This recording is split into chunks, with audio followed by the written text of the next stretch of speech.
Ես այդպիսի տվյալներ չունեմ, այդպիսի ինֆորմացիայի չեմ ծանոթացել ոչ ազգային անվտանգության ծառայության ղեկավար եղած ժամանակ, ոչ նախագահ եղած ժամանակ եւ ընդհանրապես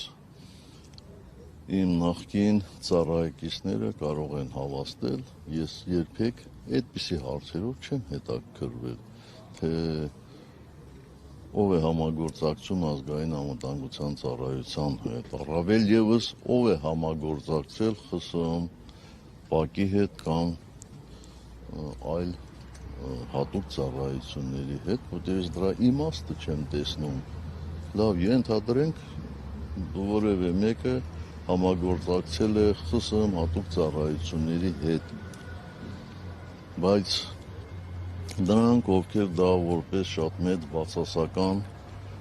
բան են համարում, արդյոք գիտեն, թե որ ուղղությամբ է համագործակցել։ Իսկ եթե համագործակցել է կոնկրետ հետախուզության ուղղությամբ,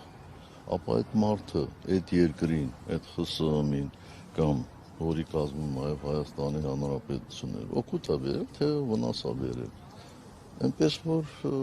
ես կարծում եմ, այսպիսի տվյալներ հրապարակելուց առաջ անհրաժեշտ է հասարակությանը ծանոթացնել շատ մրբերանգների։ Եթե դա չի լինում, ուրեմն ինչ-որ այլ